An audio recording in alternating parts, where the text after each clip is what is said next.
गुरु भक्ति योग।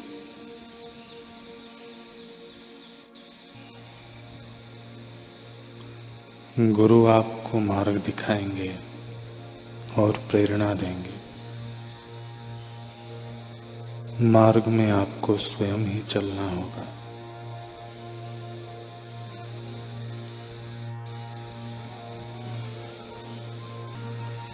जीवन थोड़ा है, मृत्यु कब आएगी निश्चित नहीं, अतः गंभीरता से गुरु सेवा में लग जाओ।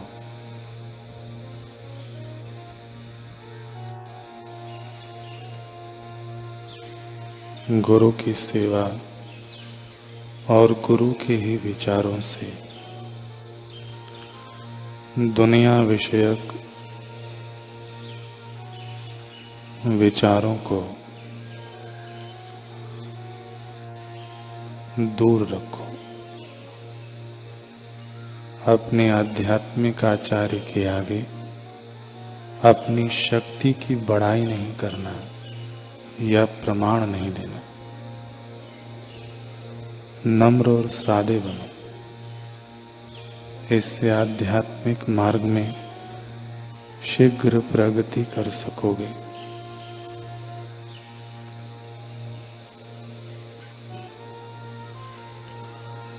आचार्य के कार्यों की निंदा, आलोचना एवं दोष दर्शन छोड़ देना।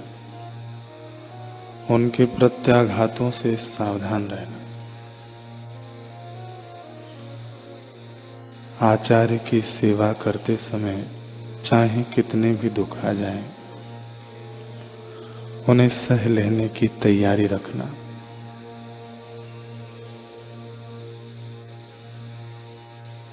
प्रेम एवं अनुकंपा की साक्षात मूर्ति रूप अपने गुरु के समक्ष अपने दोषों को प्रकट करके उन्हें स्वीकार करो।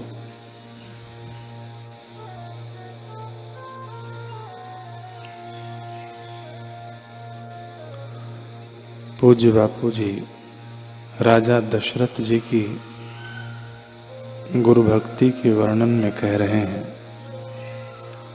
कि श्री योग वशिष्ठ महारामायण के निर्वाण प्रकरण में महाराज दशरथ हाथ जोड़कर वशिष्ठ महाराज से कहते हैं कि हे भगवान, आपकी कृपा से हम 6 ऐश्वर्यों से संपन्न हुए हैं।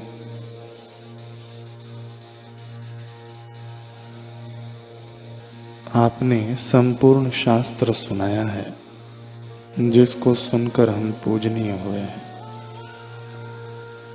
इसलिए हे देव, हम आपका पूजन किस सामग्री से करें? पृथ्वी, आकाश और देवताओं के लोकों में भी ऐसा कोई पदार्थ नहीं दिखता जो आपकी पूजा के योग्य हो, क्योंकि सभी पदार्थ कल्पित हैं और जो सत्य पदार्थ से पूजा करें तो सत्य आपसे ही पाया है।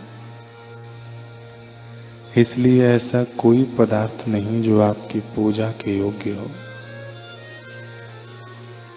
तथापि अपनी अपनी शक्ति के अनुसार हम आपका पूजन करते हैं। आप हम पर क्रोध न करना। हमारी हंसी भी न करना।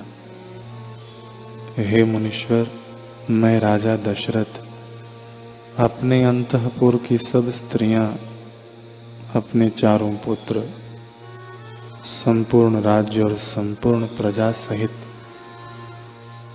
जो कुछ मैंने लोक में यश पाया है और परलोक के निमित्त पुण्य किया है, वह सब आपके चरणों में अर्पण करता हूँ। कैसा विलक्षण होता है ब्रह्म ज्ञान। ब्रह्म ज्ञान का बदला जगत के किसी भी पदार्थ से नहीं चुकाया जा सकता।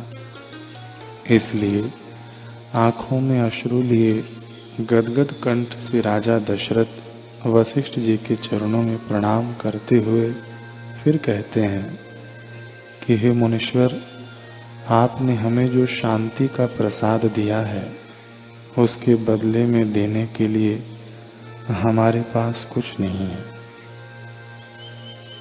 हे गुरुदेव, हमारे पास जो कुछ भी है वह नश्वर है और आपने हमें शाश्वत का संगीत दिया है। हमारे पास जो कुछ है वह मिटने वाला है और आपने हमें अमिट आत्मा का अनुभव कराया है। हे गुरुदेव, आप हम पर नाराज न होना, हमारी यह तुच्छ भेंट अवश्य स्वीकार करना। आपके कृपा प्रसाद से हमने जो कुछ पाया है वह असीम है और हमारे पास जो है वह सीमित है। हे गुरुदेव, यह 4 द्वीपों का राज्य अपनी स्त्रियां राम, लक्ष्मण, भरत, शत्रुघ्न, ये चारों पुत्र मैं आपको अर्पित करता हूँ। इसके अलावा मैंने कुएं, बावड़ियाँ आदि खुदवाई हैं और जो कुछ भी पुण्य कर्म किए हैं वे सब भी मैं आपके चरणों में अर्पित करता हूँ। फिर भी आपके कृपा प्रसाद का बदला चुकाने में मैं अपने को असमर्थ पाता हूँ, किंतु कहीं कृतज्ञ न रह जाऊं, इसलिए नश्वर चीजें आपके चरणों में अर्पित करता हूँ। यह मेरी नादानी तो है, लेकिन क्या करूं, दिए बिना रहा भी नहीं जाता। जैसे सद्गुरु सतशिष्य पर बरसे बिना नहीं रह सकते, जैसे माँ बालक को कुछ न कुछ दिए बिना नहीं रह सकती, ऐसे ही हे गुरुदेव, आप भी दिए बिना नहीं रह पाए। आपने हमें ऐसा दिया है जिसका बयान यह वाणी नहीं कर सकती।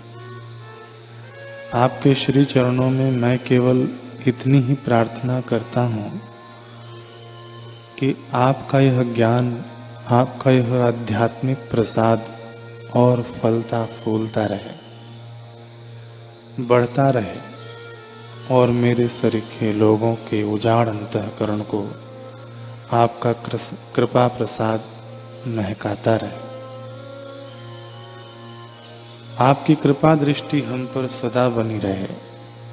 हे गुरुदेव, मैं आपकी कृपा से सदा सतपद में स्थित रहूं और आपका सत प्रसाद मुझे, मेरे परिवार को तथा मेरे राज्य के लोगों को प्राप्त होता रहे। धनभागी थे महाराज दशरथ, जिन्हें गुरुदेव वशिष्ठ जी के श्री चरणों में बैठकर सत्संग श्रवण का अवसर मिला। धनभागी थे वे लोग जिन्हें वशिष्ठ जी के दर्शन हुए। शिवाजी महाराज ने भी अपना राजपाट सद्गुरुदेव श्री समर्थ को भिक्षा में दे डाला था। तब श्री समर्थ ने शिवाजी से कहा था कि अब इस राजपाट को तू मेरा समझकर संभालना, मेरे मंत्री होकर राज्य करना। राज्य गुरु का है, तू केवल उसका व्यवस्थापक है, ऐसा समझकर राज्य करना। तब से शिवाजी ने अपना ध्वजा निकालकर गुरु का भगवा ध्वजा फहरा दिया। धन्य है शिवाजी जैसे राजपुरुष जो राज्य करते हुए भी आत्मज्ञानी श्री समर्थ को अपना हृदय दे पाए थे। इसलिए सद्गुरुजन कहते हैं कि तू अपना और आंगन दे दे, मैं अमृत की वर्षा कर दूं।